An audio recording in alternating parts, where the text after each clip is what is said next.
الحمدللہ رب العالمین والصلاة والسلام علی رسولہ الکریم وعلی آلہ واصحابہ واولیاء ملتہ وعلماء اہل سنتہ اجمعین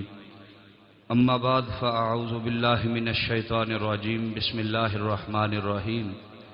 ان الدین عند اللہ الاسلام آمنت باللہ صدق اللہ مولانا العظیم ان اللہ وملائکتہ یصلون علی النبی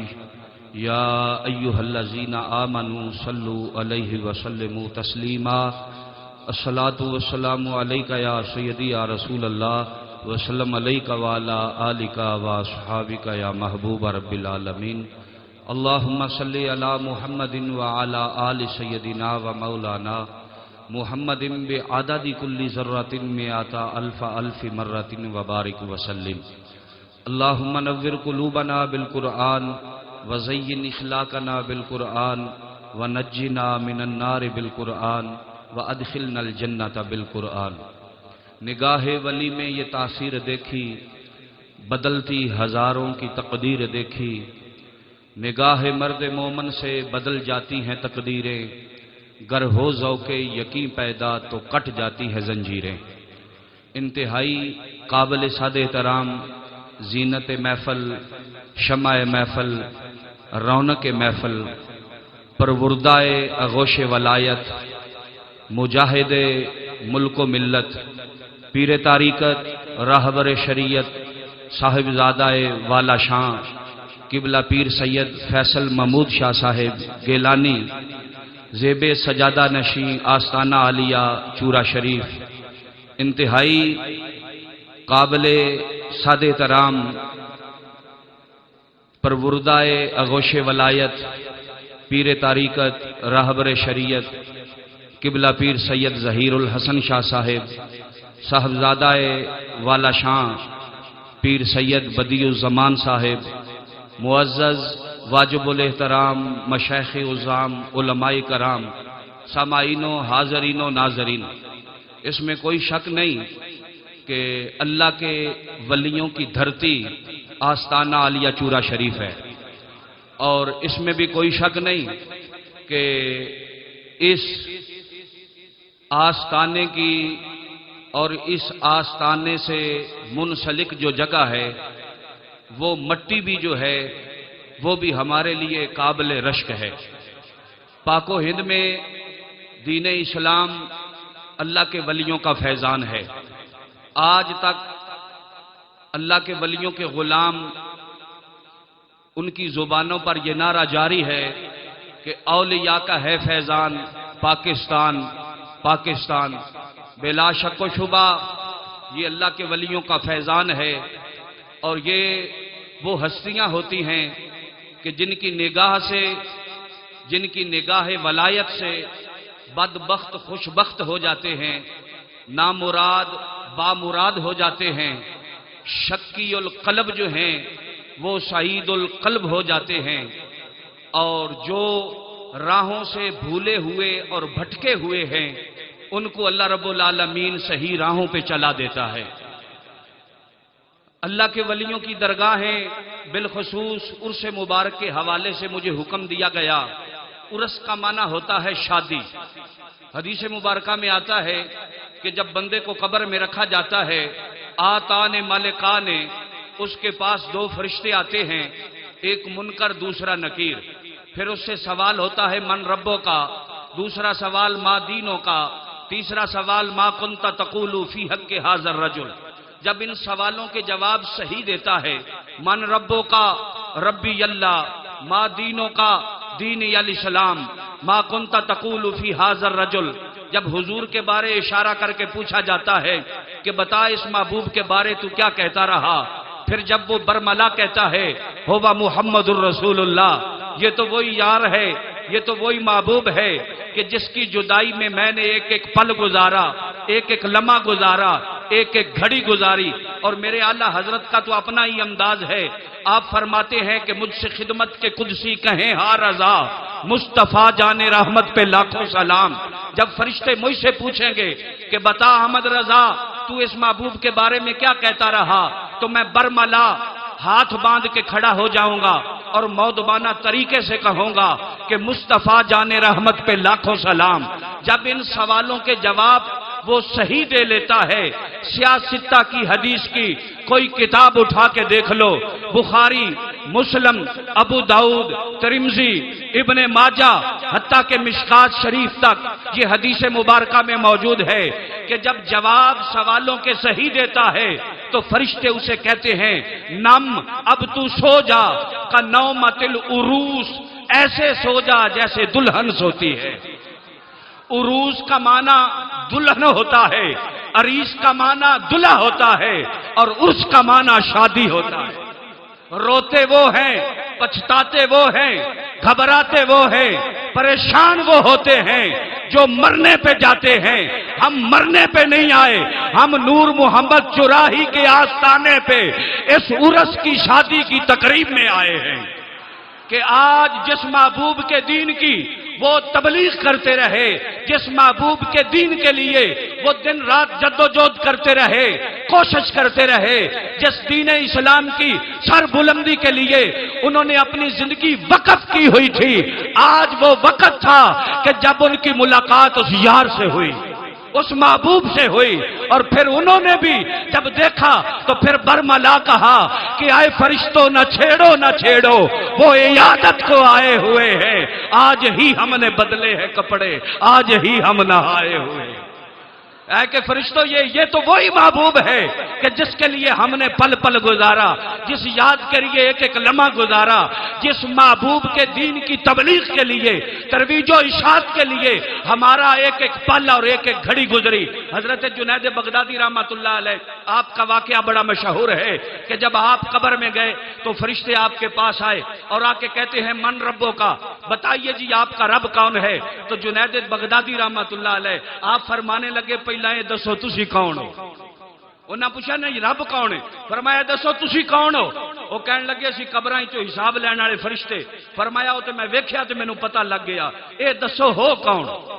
انہاں کہا اسی منکر نکیر ہاں۔ فرمایا مینوں اے بھی پتہ ہے پر اے دسو ہو کون؟ اے دسو نہ ہو کون؟ انہاں کہا اسی مسلمان ہاں۔ فرمایا اچھا تے تانوں پتہ نہیں جدو ایک مسلمان دوجے مسلمان نوں ملے تے کی یاد ہے؟ کی یاد ہے؟ انہاں کہا جی السلام علیکم۔ فرمایا چلو باہر، پھر دوبارہ آؤ، پہلا سلام کرو تے پھر کلام کرو۔ انج جواب نہیں ملنا جی، سودا لینے کے لیے گئے بازار ہم، انہی کے ہاتھوں بکے جن کے گئے خریدار ہم۔ فرمایا پہلا سلام تے پھر کلام۔ وہ دوبارہ آئے جی السلام علیکم۔ فرمایا وعلیکم السلام۔ ہاں جی ہن دسو من ربوں کا؟ فرمایا جی میں آکھاں میرا رب اللہ ہے تے وہ آکھے نے میں منیا کوئی نہیں، اے ایویں ہی کردا ہے تے میرا کم بن جائے گا؟ انہاں کہا بالکل نہیں، جدوں تک وہ نہ منیا گل نہیں بننی۔ فرمایا میرے کو نہ پوچھو، او دے کولوں ہی پوچھو کہ یا اللہ جنید نے تینوں رب منیا کہ نہیں منیا؟ تو یہ وہ بزرگ ہیں کہ جب قبر میں بھی جاتے ہیں تو پھر فرشتوں کو بھی کہتے ہیں کہ مجھ سے کیا پوچھتے ہو، اسی سے پوچھ لو کہ تجھے مانگنے کا حق ادا کیا ہے کہ نہیں۔ تو میں عرض یہ کر رہا تھا کہ یہ وہ دھرتی ہے کہ جو شکی آتے ہیں وہ بھی شہید ہو جاتے ہیں۔ یہیں پہ عالم لوہار آیا تو اس نے توبہ کی۔ مجھے شاہ جی نے یہ واقعہ سنایا تو میرا کلیجہ ٹھر گیا، جو اس نے نعت پڑھی نا جی قدر نبی دا ایک ہی جانن دنیا دار کمینے تے قدر نبی دا جانن والے سو گئے وچ مدینے۔ پہلے وہ صرف گویا تھا، پہلے صرف گلوکار تھا، پہلے صرف وہ چمٹا بجانے والا تھا، جب نسبت اللہ کے ولیوں سے ہو گئی تو مالک نے اس کی زبان پر اپنے محبوب کی صفت و ثنا جاری فرما دی۔ اور پھر اس نے کہا کہ قدر نبی دا ایک ہی جانن دنیا دار کمینے تے قدر نبی دا جانن والے سو گئے وچ مدینے۔ قدر پھلاں دا گرج کی جانے مردے کھاون والی، قدر پھلاں دا بلبل جانے صاف دماغاں والی۔ اور پھر کہتے کہتے یہاں تک کہہ دیا کہ اس دن نکل جاوے گی تیری یاکڑ تے مغروری، جس دن کہا محمد سرور اے امت نہیں میری۔ تو ان الدین عند اللہ الاسلام، اللہ کے ہاں پسندیدہ دین اسلام ہے۔ دین اسلام کی ترویج و اشاعت کے لیے دو طرح سے کام ہوا۔ ایک وہ کام تھا جو سینہ بسینہ ہوتا رہا، ایک وہ کام تھا جو تلوار کے ذریعے سے ہوتا رہا، ایک وہ کام تھا کہ جو سینہ بسینہ اس دین کا پیغام آگے اللہ کی مخلوق کو پہنچایا جاتا رہا، اور اللہ پاک نے دین کو عزت دی، مقام دیا، مرتبہ دیا، اور ایک وہ کام تھا کہ جب وقت پڑا، ضرورت آئی، تو پھر میرے نبی کے غلام تلواریں لے کے میدان عمل میں آ گئے، کبھی بدر کی طرف، کبھی احد کی طرف، کبھی خندق کی طرف، کبھی خیبر کی طرف، کبھی حنین کی طرف، کبھی تبوک کی طرف، کبھی یرموک کی طرف۔ اور آستانہ عالیہ چورا شریف کو یہ اعزاز حاصل ہے کہ الحمدللہ اس دھرتی پہ دونوں طریقوں سے یہ دین اسلام کا کام ہو رہا ہے، دونوں طریقوں سے بھی، سینہ بسینہ بھی ہو رہا ہے، تبلیغ کے ساتھ بھی یہ سلسلہ چل رہا ہے۔ اور جب وقت آیا حضور کی ختم نبوت پہ ڈاکہ پڑا تو سب سے پہلے آواز آستانہ عالیہ چورا شریف سے پیر سید فیصل محمود شاہ صاحب آپ کی بلند ہوئی اور میدان عمل میں اتر آئے۔ مجھے آج بھی یاد ہے کہ 2 سال قبل والا وہ عرس مبارک، جس عرس کی تقریب میں شاہ صاحب نے یہ اعلان کیا تھا کہ مجھے ایسے مرید کی کوئی ضرورت نہیں ہے کہ جو کھلا کے میرے نبی کی ختم نبوت پہ پیرا نہیں دیتا۔ ہمارا مرید صرف وہی ہے، ہمارے آستانے سے فیض فقط اسی کو ملے گا، ہمارے آستانے کا فیض فقط اسی کو حاصل ہوگا کہ جو نبی کی ناموس کے لیے میدان عمل میں آ جائے گا۔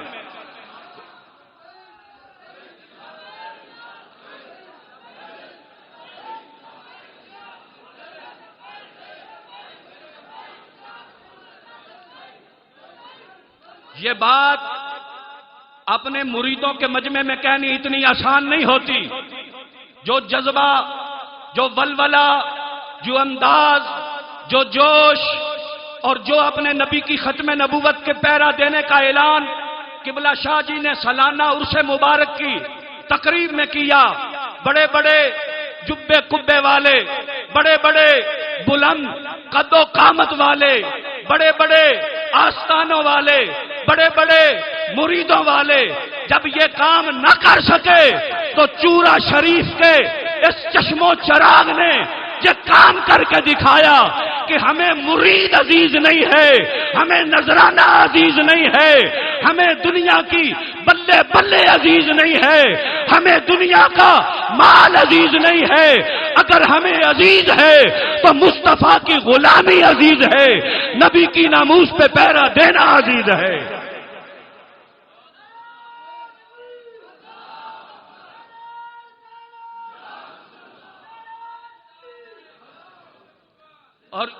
اور یہ اس دور کی بات ہے کہ جب ہم دیکھتے تھے کہ ہمارے ساتھ کوئی آ جائے ہستی، کوئی آ کے مل جائے، ہم نے بڑے بڑے مشائخ کو دعوت دی، بڑے بڑے آستانوں کو دعوت دی، بڑے بڑے بزرگوں کو دعوت دی، آپ تشریف لائیں، کام آپ کا ہے، آپ آگے چلیں، ہم آپ کے پیچھے چلیں گے، آپ آگے آئیں، ہماری رہنمائی کریں، ختم نبوت کا جھنڈا آپ اٹھائیں، نبی کی ناموس کا جھنڈا آپ اٹھائیں۔ ہم ایک کارکن کی حیثیت سے، ایک سپاہی کی حیثیت سے آپ کے شانہ بشانہ چلیں گے، آپ کے پیچھے پیچھے چلیں گے۔ یہ کام آپ کو سجتا ہے، آپ کو زیب دیتا ہے، مگر جب لوگ تاریخ کا نام لینے سے خوف زدہ تھے اور خائف تھے، اس وقت کے اندر چورا شریف کی سرزمین کے اس چشم و چراغ نے ڈنکے کی چوٹ پہ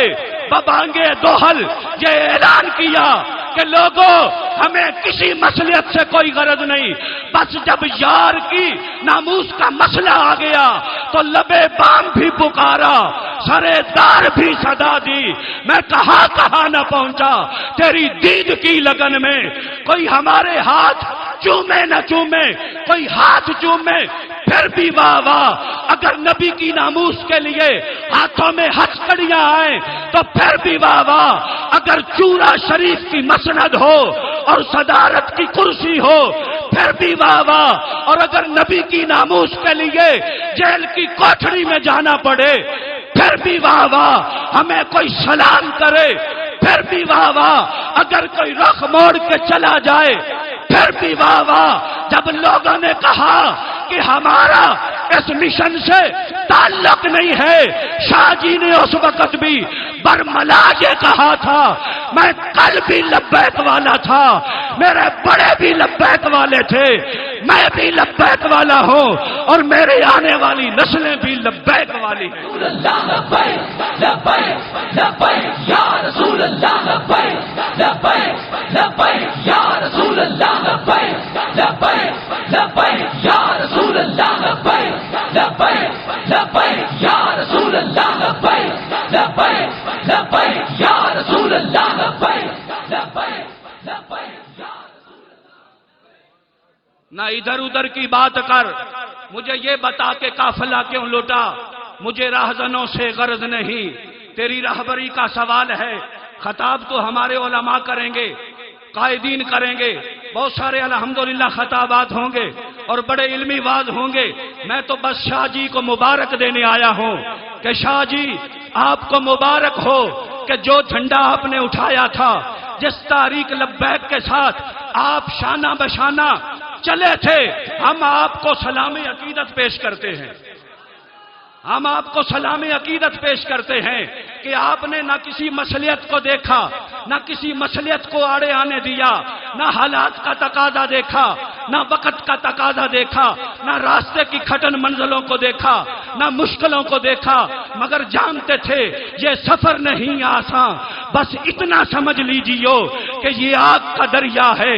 اور تیر کے جانا ہے، اس عشق دی ریت انوکھی ہے، نہ اے راہ ویکھدا نہ قرا ویکھدا، جتھے چاندہ جھکاندا عاشق دا سر، نہ اے کعبہ تے نہ کربلا ویکھدا۔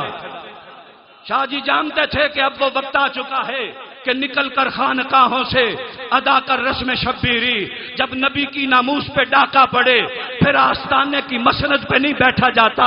میدان عمل میں آیا جاتا ہے، جب ختم نبوت کے قانون میں ترمیم ہونے لگے پھر آستانے کی مسند پہ نہیں بیٹھا جاتا، پھر میدان عمل میں آیا جاتا ہے، جب کشمیر کی بچیوں کی عزتیں لٹیں پھر اس وقت مصلحتوں کو نہیں دیکھا جاتا، میدان عمل میں اترا جاتا ہے، جب ہندوستان کے اندر مسلمانوں کے ساتھ اتنے مظالم کیے جائیں کہ ان کی آنکھوں سے ان کی آنکھیں نکالی جائیں، اماموں کی آنکھیں نوچی جائیں، مسلمانوں کو پکڑ کے سرے عام سڑکوں پہ گھسیٹا جائے اور انہیں مار مار کے شہید کر دیا جائے، ہلاک کر دیا جائے، جب برما کے بدماش مسلمانوں کی بچیوں کو پکڑ کے مساجد میں لے جائیں اور 10-10 12-12 بندے ان کے ساتھ ریپ کریں اور ان مساجد کے لاؤڈ سپیکر چلا کے ان کی چیخوں کی آواز گلیوں اور محلوں میں سنائیں، جب شام کے اوپر آگ برسائی جا رہی ہو،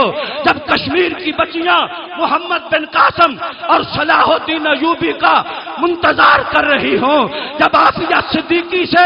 امریکہ کے گنڈے اور بدماش روز آ کے پوچھیں بتا کیا محمد بن قاسم نہیں آیا، کیا صلاح الدین ایوبی نہیں آیا،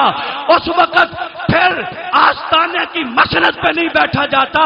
بلکہ اپنے نانا حسین کی سنت کو ادا کرتے ہوئے میدان کربلا کی طرف جایا جاتا ہے۔